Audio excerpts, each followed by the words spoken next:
안녕하세요. 배우 이재용입니다. 지난 12월 3일 대한민국 전역에 비상계엄이 선포된 후 국민들은 대혼란에 빠졌고 국정은 마비된 듯 했는데요. 밖에서 바라본 대한민국은 이랬습니다.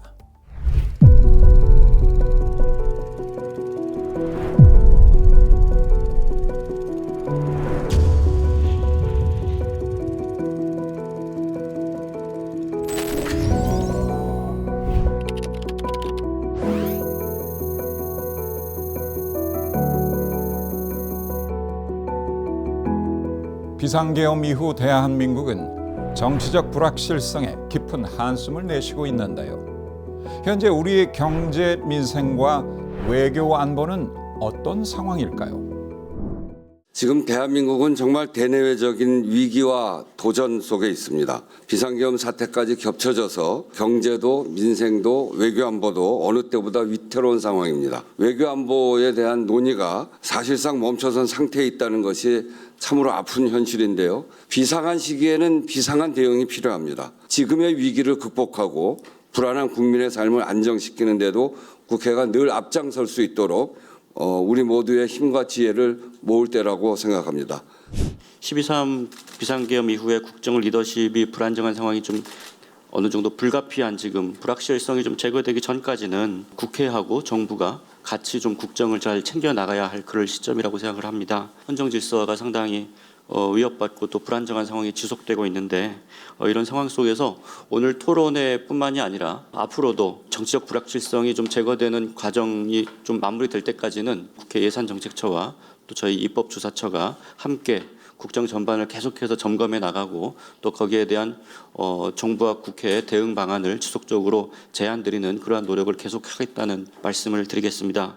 경제와 민생, 외교 안보 상황 등에 큰 영향을 끼치고 있습니다. 정부는 올해 경제 성장률을 종전보다 0.4%포인트 낮은 1.8%로 수정 전망하였고 한국은행도 며칠 전 계엄 이전 성장률 전망 1.9%보다 낮은 1.6에서 1.7% 성장으로 하향 조정하겠다는 뜻을 밝힌 바 있습니다. 또한 오늘 토론회가 다시는 비상계엄과 같은 일이 재발되어서 안 된다는 경각심을 가지는 자리가 되기를 기대합니다. 비상계엄 이후 경제, 민생 및 외교 안보 상황을 주제로 개최된 이번 토론회는 경제, 금융시장, 민생, 외교 안보 세 가지 세션으로 나눠 진행됐는데요. 먼저 경제, 금융시장에 대한 발제부터 들어보겠습니다. 작년 하반기 우리 경제를 요약하면 내수 부진 지속, 수출 증가세 둔화입니다. 30개월 이상 전년 동기 대비 마이너스를 기록하면서 오랜 민간 소비의 부진을 보여주고 있습니다. 원달러 환율은 계엄 선포 직후에 1,400원에서 1,440원으로 급격히 상승했고 최고 1,487원까지 기록하기도 하였습니다. 건설 경기가 크게 하락하였고 저희 성장을 이끌었던 반도체 수출 전망 역시 올해 들어서 악화되고 있습니다. 외국인은 계엄 후 12월 말까지 한 달간 3조 이상의 주식을 순매도하였습니다. 계엄 충격과 대내외 불확실성 등을 감안해서 올해 성장률을 전망을 1.6 내지 1.7%로 하향하겠다는 의사를 밝히기도 했습니다. 이렇게 경기 하락세가 커지는 상황에서 우리 경제의 회복을 촉진하고 그리고 중소기업, 소상공인과 같은 취약한 경제 주체를 지원할 필요가 있습니다. 계엄이 경제, 금융시장에 준 충격은 여러 경로를 통해서 실물 경제에 영향을 미치고 있는 것을 확인할 수 있었는데요. 미국의 제15대 대통령이었던 제임스 부캐넌은 이런 말을 했습니다. 경제는 사람들의 선택을 반영하는 거울이다. 경제는 개인과 사회의 선택이 모여 형성된 결과물이라는 의미인데요. 계엄 이후 우리 경제의 현 주소는 어떤지, 그리고 우리는 어떤 준비가 필요할까요? 사실 한 경제 신인도를 나타내는 가장 중요한 그 지표가 환율입니다. 이렇게 환율이 급등하게 되면 경제에 부정적인 영향을 미칩니다. 여러 기업들이 사실 부도 위험까지 갈 수도 있고 또 은행들도 사실 상당히 어려움을 겪게 됩니다.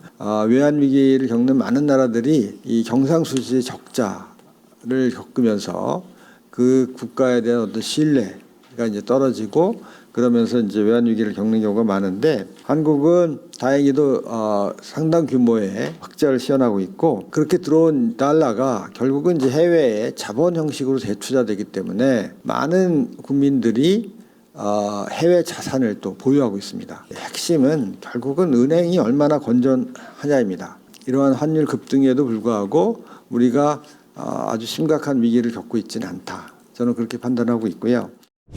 올해 성장률은 저희가 11월 전망 때 1.9%로 예상했습니다. 근본 1월 때 이제 저희가 금통위에 보고 드릴 땐 그거보다 좀 0.2나 0.3% 정도 낮아진 1.6에서 한 1.7% 정도로 하향 조정되지 않겠는가 이런 식으로 판단해서 보고 드렸습니다. 정치적 불확실성에 따른 심리 위축, 올해 성장률은 한 0.2% 정도 떨어뜨리는 효과가 있고요. 정부가 이제 경기 부양책이라든지 이런 걸 어느 정도 계획하고 어떻게 집행할지가 또 올해 성장률에 영향을 미칠 거라고 생각되고 그거에서 좀 변동된 숫자를 저희가 또 보고 드릴 수 있을 거라고 예상하고 있습니다. 소상공인 자영업자의 경영 악화, 여행업 등 관광산업 위축, 사회적 대화 중단 상황, 부정적인 이 단어들은 계엄 이후 경제, 금융시장 위기가 만들어낸 결과인데요.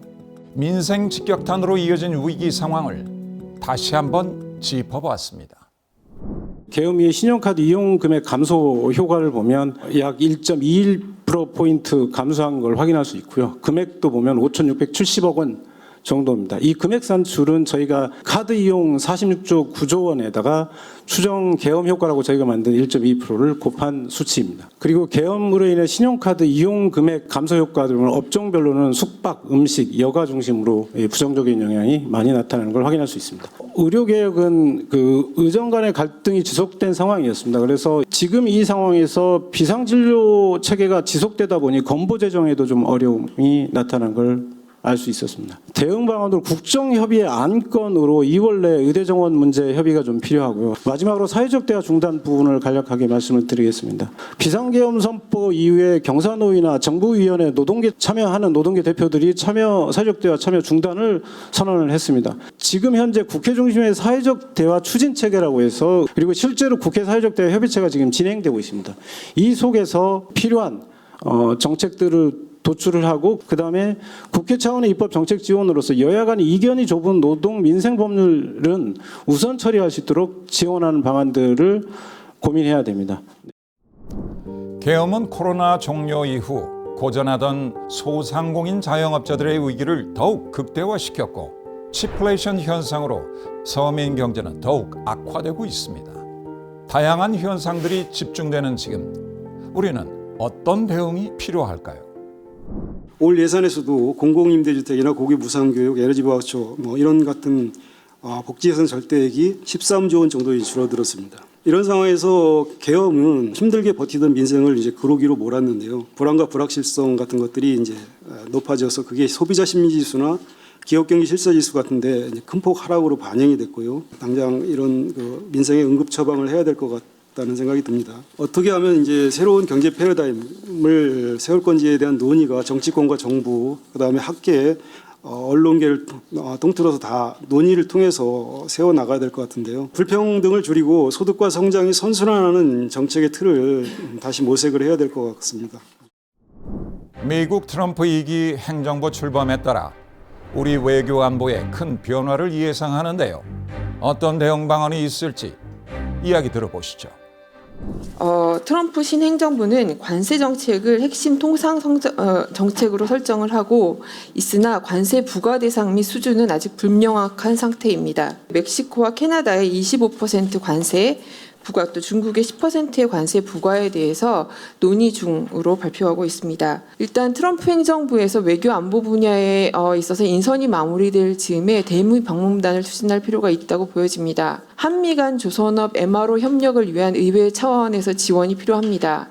그래서 하나오션의 거저 사업장이라든가 하나그룹이 인수한 필리조선소를 방문을 해서 거기에서의 어떤 현안을 들을 필요가 있을 것 같고요. 그리고 미 의회에 계류 중인 조선업 강화법에 대한 지지 이런 것들도 필요할 것으로 보입니다.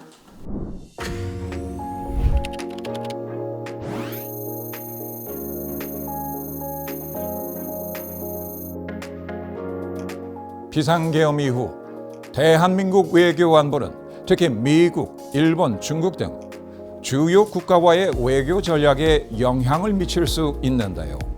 지금 우리에게 필요한 방안에 대해 짚어보도록 하겠습니다. 제가 생각하는 관점에서는 하나오션스에서 필라델피아에 있는 그 조선소를 인수하기로 결정했고 작년 12월 달에 결정이 승인이 났습니다.